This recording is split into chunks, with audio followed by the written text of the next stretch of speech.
So I almost lost my voice already. How's that sound? I'm gonna be talking like right about here for the entirety of the panel. Is that okay with you guys? Because I gotta host a bunch of other panels today and tomorrow. Hi, good morning. Hi, good morning. Hi. Thank you guys. Thank you guys for selling out yet another Schmucko Levi panel. I really appreciate it. The first year I did this, I was like, well, I hope I can sell out just one panel. And now I've been able to sell out 3 panels, and it's because you guys are so fucking awesome. So I love you so much. Thank you so much. Is everybody enjoying their con so far? Is everybody enjoying Nerd HQ so far?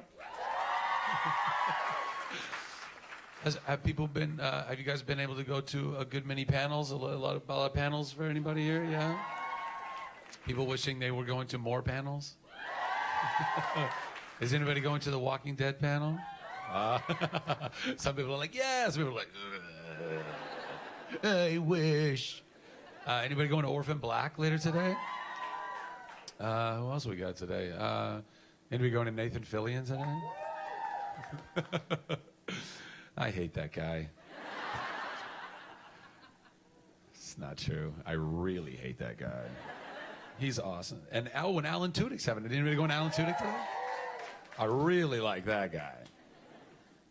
Nathan could learn a few things from him.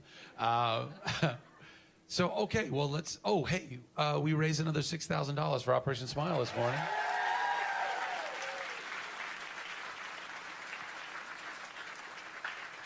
Because you guys are awesome.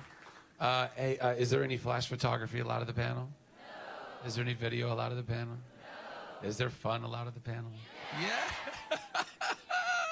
Oh, you just need to be here every morning. Is that possible? Yes! Bring the fun! Oh, you might have noticed I've basically worn the same thing for 3 days. You're welcome. So you can identify me in a crowd. Oh, that must be Zach wearing his jeans and gray shirt again. It's a different gray shirt every day, I will add that. So I'm not completely filthy. Same underwear. Anyway, not true. Well, let's do some questions, or, you know, the thing that we do here at Nerd HQ. Hi. Hi. I was wondering, what was your favorite Chuck episode you filmed, and did you get to keep any props? Yeah. Well, my favorite... I always have a hard time answering this because it's more like moments of different episodes that really could have stood out for me and I really liked. And I'm a little biased and a little partial specifically to Chuck versus the Beard when Morgan first found out the secret about Chuck's life. Not just because I directed it, but because I directed it. No, it was just, one of the hardest things for me as an actor, and also kind of just like, I don't know, just as Zach, like, carrying on the lie to my friends and my family as Chuck, constantly having to be like, no, I was out on an install when clearly I was not at an install or whatever. That stuff kind of eats at you. It eats at you in real life when you have to hold secrets and, lie to people that you love. And even as a character, it was very difficult to do that for so long, because that was a long time. I mean, it took, basically 2.5 seasons for Morgan to find out, and then a bit longer for others to find out. So I really enjoyed that, but there's so many moments, what was it, Chuck? Was it Chuck versus the Truth? I should know this better, by the way. I love, like, when you guys ever go to the Supernatural panels that we have, like Jared Padalecki or Justin Eccles, like, those guys know their show so well. I sit over here, and then somebody asks them a question about an episode, and they're like, oh, yeah, in 502, and they get into it. I'm like, I am such a schmuck. I am such a schmuck. But I've slept since then. I don't know. I don't remember these things. Was it Chuck versus the Truth? Was that the name of the episode? The truth is in the tooth. Yes, I remember that. But anyway, whatever the name of the episode was, when I was in that bank vault, and I had the truth or whatever that I was like, I couldn't say anything but the truth, and I was like giggling and I was almost dying or whatever.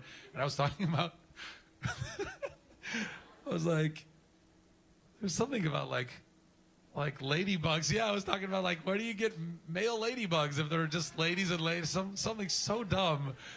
But it was so much fun. I was like, that's a really fun moment. Glad I brought that up.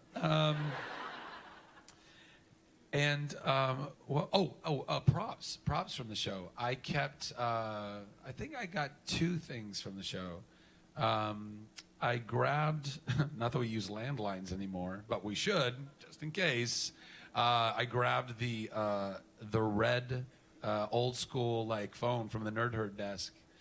Yeah, I thought that was kind of nice. I thought that's pretty iconic, and I could actually use that maybe one day when technology goes to shit. And then I also kept, and this is the piece de resistance, whatever that means, but I kept the tobacco Indian that was in Chuck's apartment.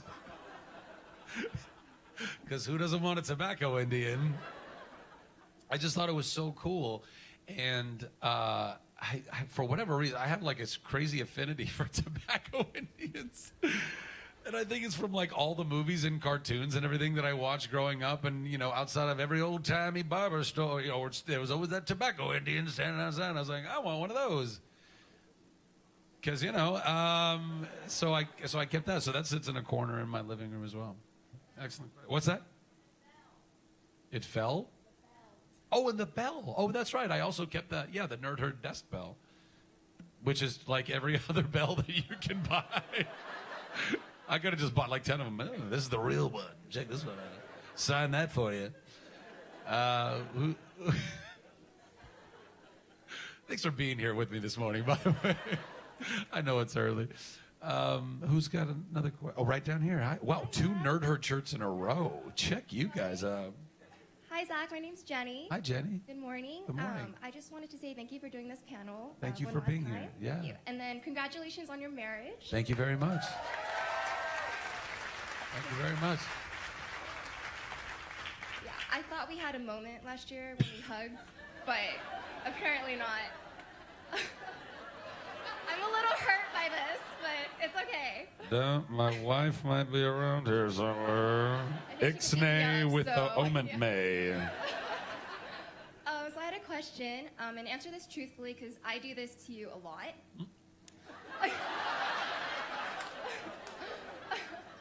Call me out about moments that we had?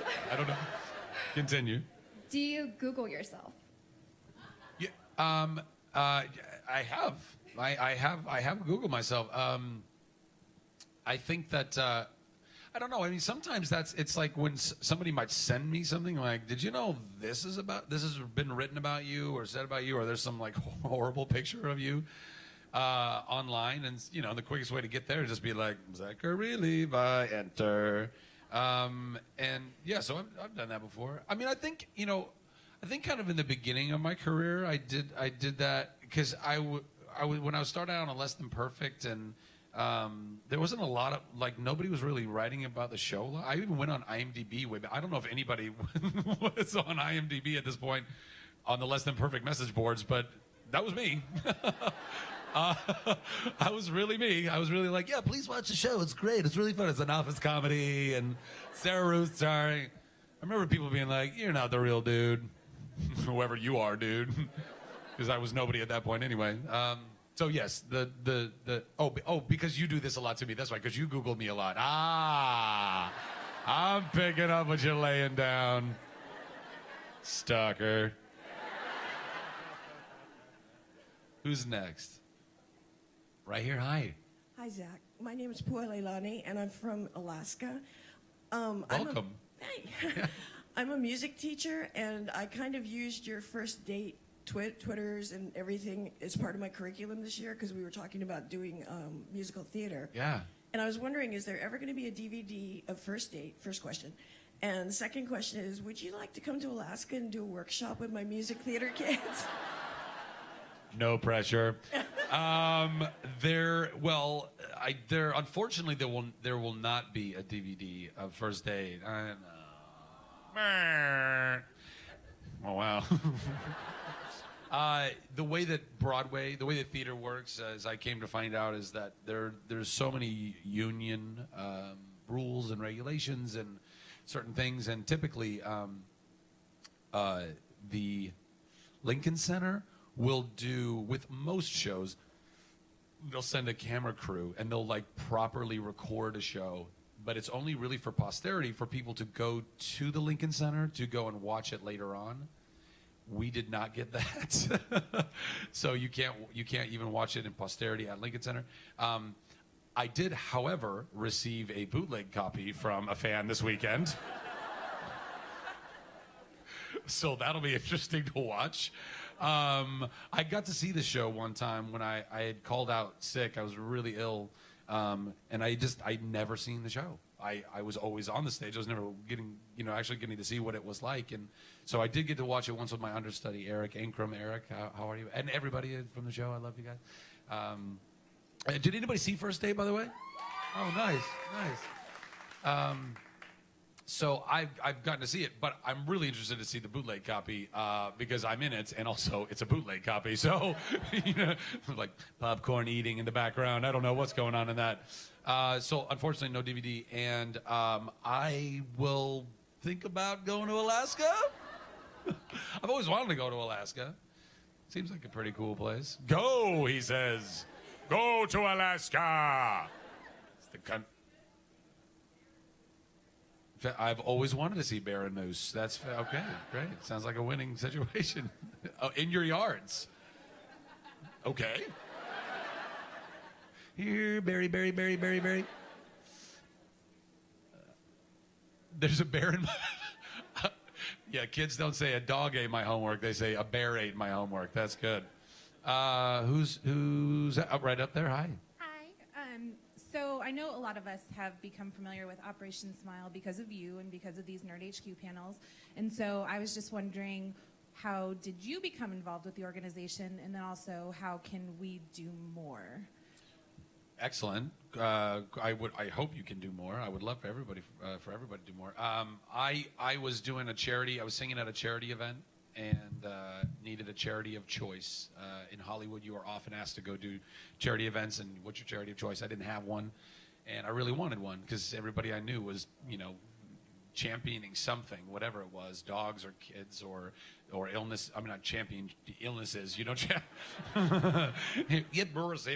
champion the, defeating illnesses. And I was just thinking about it and praying about it a lot. And I saw roughly 5 billboards and 5 commercials all in 1 week. And I just felt like God was saying, you need to take a look at this. So I did, and was really impacted by them. And just what how powerful just the smile is, and how we take that for granted a lot. And I think, my sister even reminded me the other day. She was like, it's one of those crazy things with the human body. Like, the more you smile, the more it actually helps make you happy. It's like those things in life, even when you're not feeling like a certain way, if you practice that mindset, that will bring you into that, actually feeling that. So it's a trap that we find ourselves in, I think, a lot. It's like, well, I'm not feeling good, but it's like, we'll step out and go. I feel like this is getting very, very out there. But anyway, I think you understand what I'm saying. And so I thought that was powerful. But also, 1 in 10 children can actually die from cleft lips and cleft palates, be it through malnutrition or infections. And so it was powerful. And it's $240 in 1 hour. And that changes a life forever. It's not just money that you're throwing at something. And by the way, there's a lot of nonprofits out there that need a lot of money thrown at them. So please do not. Yes. Oh, sure. Yeah. What's that? Oh, you work for which one? Okay. How long have you been working with them? God bless you. That's fantastic. Yeah. Yeah. Give her a round of applause. Yeah. And then, in order to, in answer to your second question, I would just say, and I've said this before, I just go and get involved. If you want to learn more about Operation Smile, go to operationsmile.org. They can give you all kinds of information about the organization, what they do, how they do it, who's involved. They're a great organization. I've been involved with them for many years and have gone on a trip with them to Honduras with family and with friends. It's incredible. And if you don't get involved with Operation Smile, if you don't feel like that's what you're called to, that's totally fine. But go find something. Like muscular dystrophy. Go find something that you are pulled to, that you do feel drawn to, that is bigger than you in your life, because it will enrich your life. Yeah, so.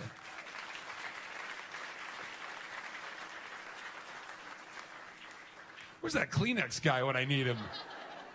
Why do I do this to myself? Who's next? Hi. Hi, Zach. Hi. You don't really get asked about Less Than Perfect very often, so I have two quick ones about that. Yeah. Less Than Perfect is like my Weezer Pinkerton album. Like, anybody get that reference? Thank you. Hi. Well, they're re-airing it on ABC Sparks right now. The whole thing. Nice. So, what is your take and opinion on Kip's transformation over the whole series? And spoiler alert for what I'm about to say. How was it filming the episode when you were in your underwear, lying on the ceramic tabletop, and Sarah Rue poured relish all over your back? Dreamy. I love that you were giving a spoiler alert for a show we did like 1,000 years ago. Oh. Everybody say hi, Eric. Thanks, Eric. I got great friends. What was? Oh, the first question was the transition that Kip made. Did he make a transition? Really? I don't know. I mean, he kind of did, I guess. Yeah. Oh, he did. He definitely became more of a patsy. Yeah. Once they brought Patrick Warburton onto the show, who I love, by the way, Patrick Warburton. That's a horrible Patrick Warburton impression. Kip was just the eternal punching bag for Patrick's character,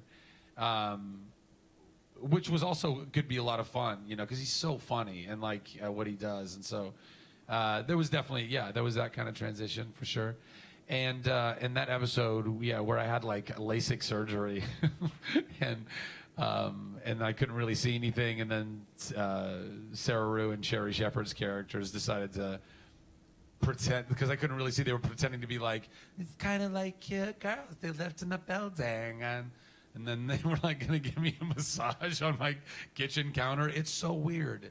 It is so weird. And then they poured relish on my back, and I apparently I couldn't smell that it was relish or feel that it was chunky. Thought it was just massage lotion. Was that? Did I say it was chunky? I did say it was. Oh, well, so I did know it was chunky. Thank you for that reminder. Again, I don't remember much, apparently. Who's next? Hi. Hi. Hi, Shannon. What's up? What's happening? Nice shirt. Hey, thanks. You too. Yeah. Thanks. So this year you've had all this new stuff happen. You did Broadway, and you had Thor, and you moved to New York, and you got married, and the crowdfunding thing and everything. So is there a lesson, whether it's personally or professionally, that you've learned specifically this year? What would that, the biggest lesson, I guess, that you learned? Also, I love you a lot. I love you too. Thank you for coming all the way out from New York, by the way. By the way, thank you for everyone who's come out from wherever the heck you've come from. I'm sure people have come out from so far, so thank you so much for traveling the distance. Where have you come from? From where? From Brazil. Thank you for coming all the way. Brazil also? Also Brazil? What's that? 2 blocks from here. Very brave, sir. Very brave. Must have been a very turbulent flight. I would say, this year's been pretty intense. I would say the lesson, a lesson that I probably should have learned a long time ago, is don't spread yourself too thin. It takes a toll, and I've got so many things that I always want to do, and I don't know. I guess I always feel like if I don't do it now, that I'm never going to do it, or I might not get to do it, and so I get afraid, and then I make decisions out of fear or something. It's like, and that's always been. Never make decisions out of fear, by the way. Just don't do that in general, and so don't spread myself too thin, and but at the same time, I think that God is always like shaping you, and like, so I think that what he's done in that is I've just had to trust God a lot more, because I just don't have it in me. I don't.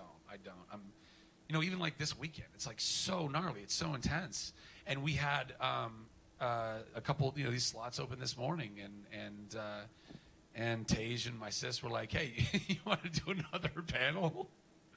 I was like, yeah, let's do it. Because like, yeah, I don't have, but you guys have. Like, I come out here and you guys give so much love. Like, you feed me so much life and love, and like, so I know that even if I get like 3 hours of sleep, I can still wake up and be like, hey, what's going on? Let's do this together, and go raise that much more money and go help that many more people. So that that kind of keeps you going too. So I guess that those things I've learned. Yeah, of course. Yeah, thank you. Who's right here? Hi. Hi. I was wondering if you can do a shout out to someone. He was the one that got me started on Chuck, and then we like binge watch it every. Listen, Brad Pitt, thank you so much. Your friend is lovely. No, what's your friend's name? Kyle. Kyle. Hey, Kyle, I'm Zach. Thank you for, what's your name? Jen. Getting Jen hooked on Chuck. I really appreciate that. And my question is, what TV shows have you binge watched? What have I binge watched? I binge watched Breaking Bad. Yeah. That was a dark time. It actually really was.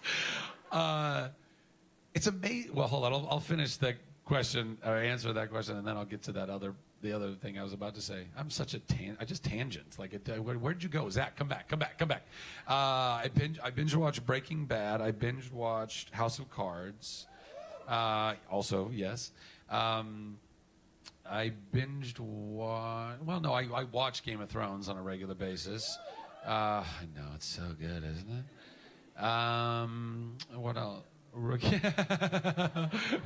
I actually did. I mini binge watched Rookie Blue flying to Canada multiple times. I would just like watch it in flight. I was like, oh, what's that all about? She's really hot. What else? What was that? You know what? I still haven't watched Orange Is the New Black. I've heard so many great things about it. Yeah, I'll have to do that. And I'm gonna try and binge watch Derek.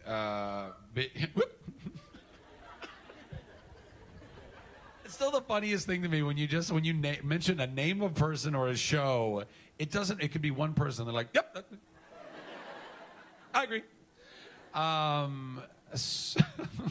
So I'm gonna try and do that. And then the other thing I was gonna say was, actually two things. One, I think you got to be very careful about binge watching for a myriad of reasons.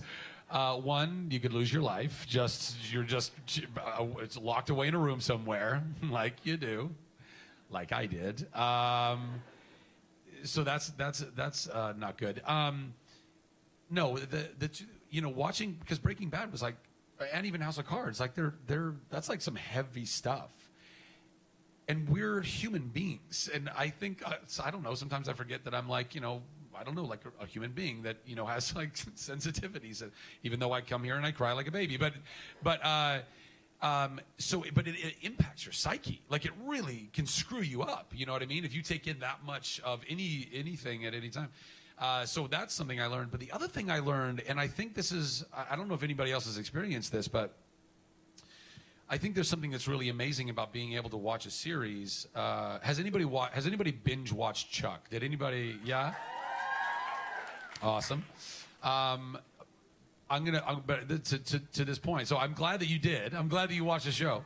But I'm gonna say I think there's actually something that those of you who binge watched don't get or didn't get as opposed to the people who watched it when it aired every week. And it's the same thing that I lost watching Breaking Bad or House of Cards or anything else that we might binge watch, which is television being a weekly event.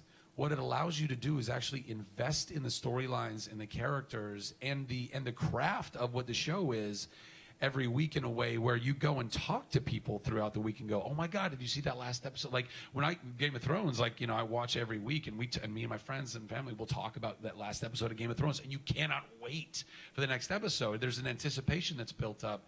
And therefore when the show ends, you actually feel that much more connected and that much more loss, I guess, you know?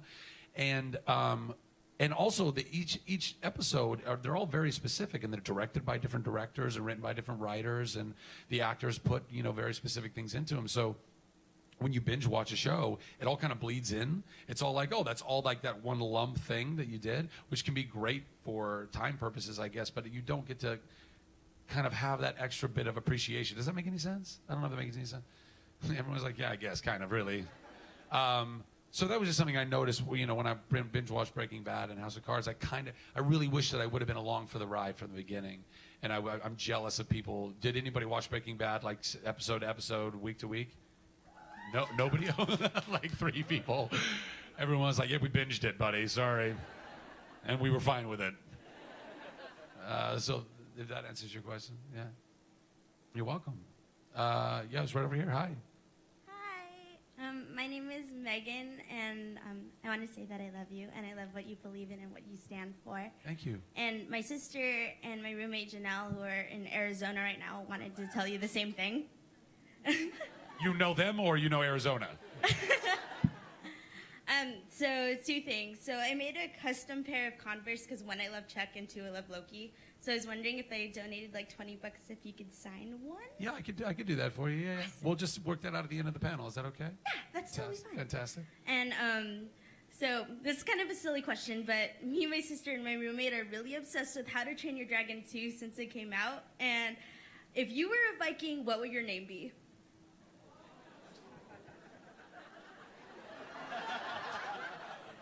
I don't know. Something that you'd find at IKEA, I think. Like the name of a futon or something. Isvenverden, or I don't know. But can you even pronounce half the names at IKEA? I can't do it. I love their stuff, by the way. I really do. It's very nice. As if they're going to be a sponsor next year or something. Like, we really love your futons. And your meatballs, they're great in your cafeteria. Is anybody actually eating at the cafeterias at IKEA? I've done it. You get that, like, little berry sauce with the meatballs. What is that about? I've never had, like, fruit sauce with meatballs. Moving on. I have no idea what my what my Viking name would be. I just hope that I would get, like, a cool dragon. You know what I mean? Like, if I actually got a dragon. Because, like, a couple of the dragons, you know, all the dragons and How to Train Your Dragon, they all kind of match up with, like, you know, and, like, there's, like, the schlubby guy who's got, like, the schlubby dragon. And I could only imagine that I would get the dragon that was, like, just a little awkward and lanky. And I'm like, I get it. I would cry.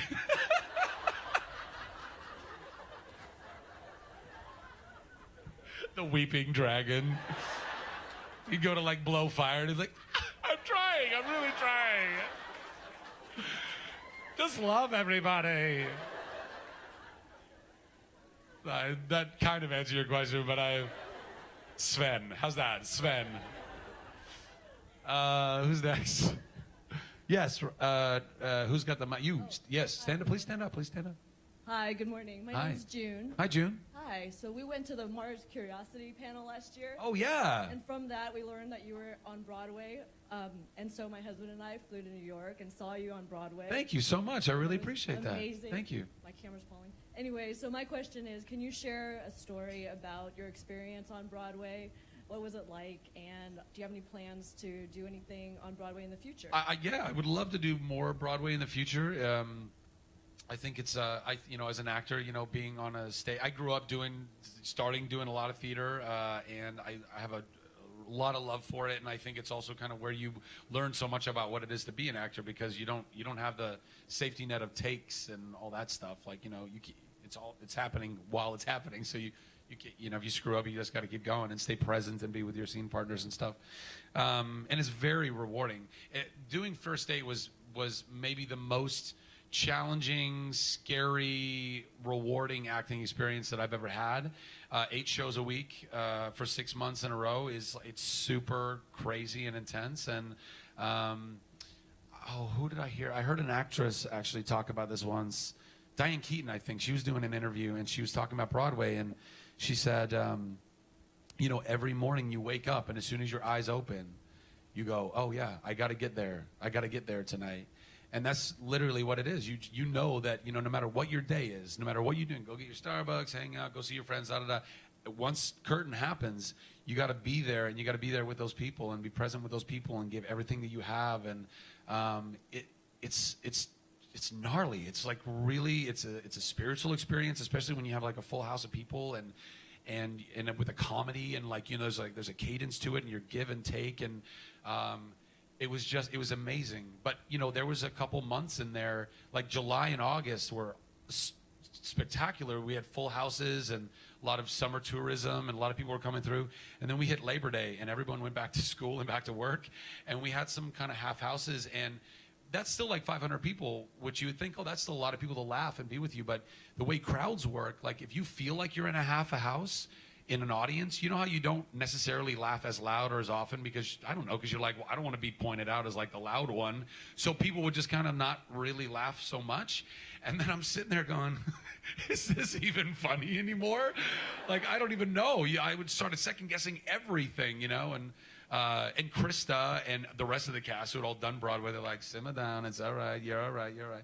And they really helped me through those couple of months. And then we kind of got back into the holidays and, people started coming back. But it's really hard. You're just putting yourself out there and hoping that you don't completely fail. And but for those of you who came and saw the show, thank you so much for coming to the show. I hope you enjoyed it. Yeah.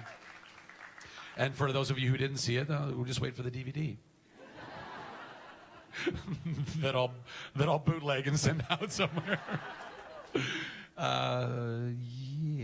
Yes. Right. Hi. Hi, my name. Oh, that's a Matt Smith on your chest there. My name is Nadia. Ooh, this is weird. Hi, Nadia. Anyways, hi. Oh, so this is my first question at a panel with Forrest. Oh, wow. Yeah. Well, congratulations. Yeah. I'm glad I got to be here. My first question is, how often do you wear Chucks? I mean, pretty often. They were my favorite shoe before the show, and they continue to be my favorite shoe after the show. When I got the show, I talked to the wardrobe department. I was like, so we're gonna put him in some Chuck Taylor. Oh yeah, we're all over it. So I was like, fantastic. I love them. I have like supremely flat feet, so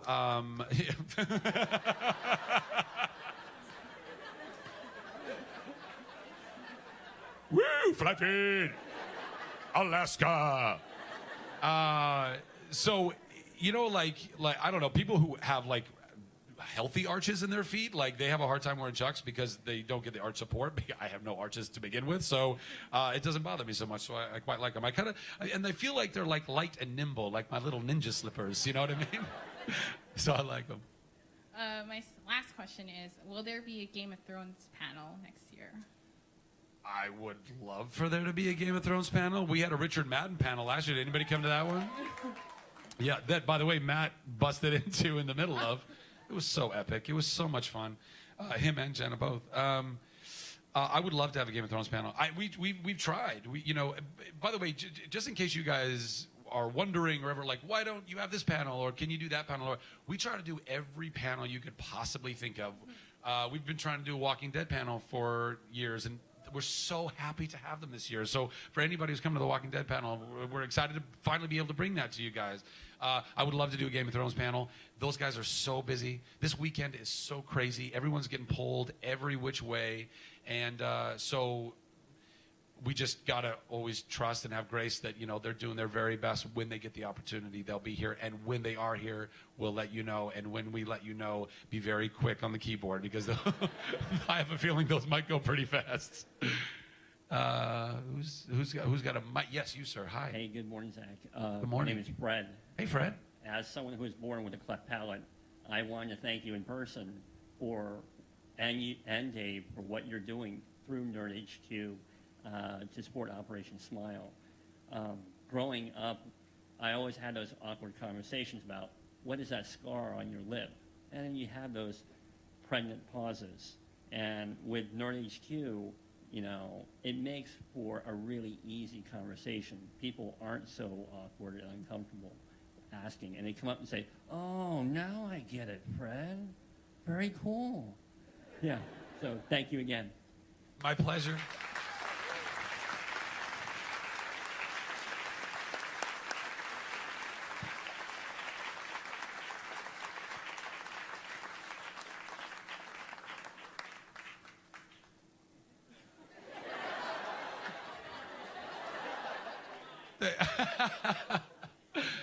Thanks, man. I know. We're all human, aren't we? Right? I'm fine. I'm okay. But it's you know what though? But Fred, thank you for sharing. Thank you so much. Thank you for it's you bring a voice and a face to that in a very real way for all of us to be able to share right now with you. So thank you for standing up and sharing that. Really appreciate that.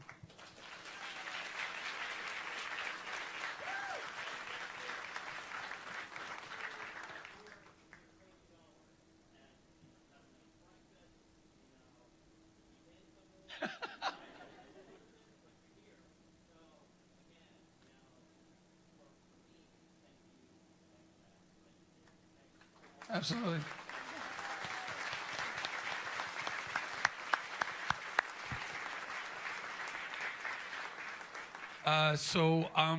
We'll do. I get time for one.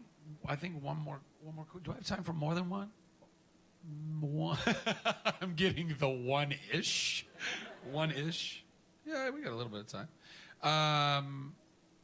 Yeah. Who's got the right there? Yes. Go ahead and stand up. Hi. Is this on? Okay. That is on. Hi, Zach. I'm Hi. Lindsay. I was just wondering what your favorite part of, excuse me, of Nerd HQ was, and everything is not an acceptable answer. Well, then I'm out of answers. I don't know what to. I think this.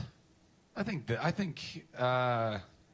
it's funny. It's like a lot of what HQ is kind of it's kind of selfish. Honestly, it's like I don't know, or to the extent, like I know what I like to do, and I think with any business or with any passion, or we kind of go like, what do you feel compelled to do? What do you enjoy doing? And then you try and put that out there, and you hope that I think other people will like this. Like when I started the Nerd Machine, I was like, I really like. I want to make a shirt that just says nerd on it because I like it. And I hope that other people like it. And then other people liked it. I was like, all right, it's cool or nice. That was good. And then with Nerd HQ, I like this. I like being able to talk to you guys. I like being able to kind of, break down certain barriers and walls and let you guys be seen and heard and acknowledged and know that you guys, I've said this before, but look, we have producers on shows. Yeah, they produce our shows. They help us make our shows. You are the producers. You guys make our shows. You make our movies. If you don't watch our television shows or go buy tickets to our movies, we don't make them anymore. We don't have jobs anymore. You guys are the lifeblood of what entertainment is. So the more I can just have an opportunity to sit down and say, thank you, the more I feel better about what we do, So I really enjoy that. Selfishly, I really enjoy that. And I feel like I've found other people like in the Nathans and the Seths and the Allens and, and really everybody, every panelist, even panelists that didn't know what this was before this year, who walk away going, I'm really glad I got an opportunity to just have this time with these people, So this is probably my favorite part of HQ. And dance parties. I like dancing my butt off. And I don't know. I mean, look, I guess really ultimately my favorite part of HQ is anytime I see any of you guys at any point and you say that you enjoyed yourself, that you had a good time, giving out free high fives, that seeing people smiling and touched and moved and cared for and thought of and acknowledged, I think that's what I enjoy the most about HQ. Yeah.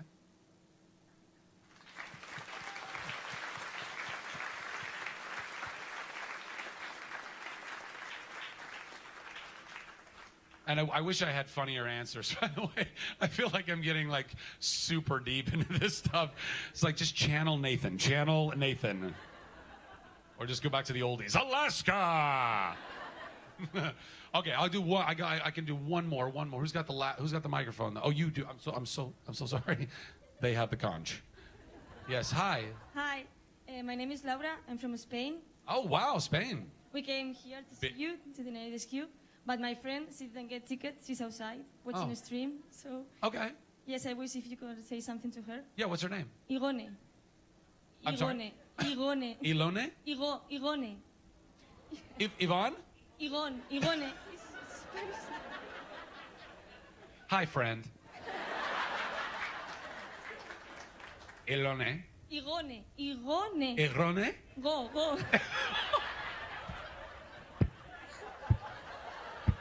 Hi, friend.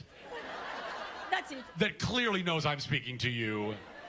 I wish you were inside the panel. I'm glad that you're at least watching the stream. Yeah. Just outside of the panel.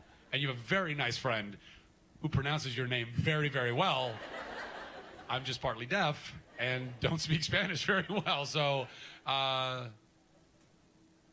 Does that work? Yeah, thank okay, you. absolutely. Yeah, and one question. Yes. What is your favorite book? I mean, you have a book that changed your life in some ways. As someone who is illiterate, it's very difficult to.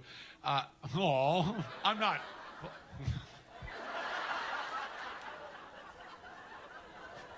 I never learned how to read.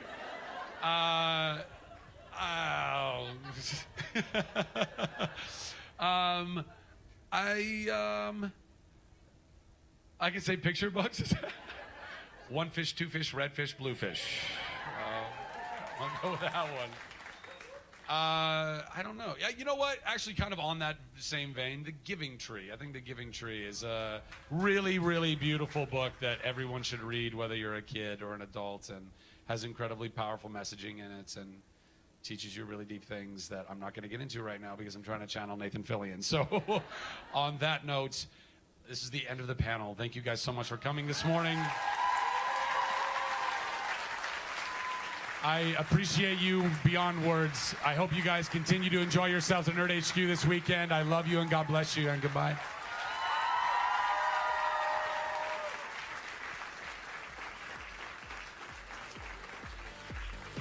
Bye. It was locked up.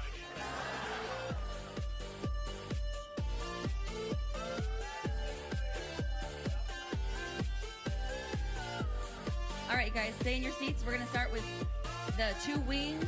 Go ahead and stand up and file out the back and out the door, down the stairs. And then rows 9 of 10 on my side. Go ahead and stand up and also filter out. So you guys go the other direction.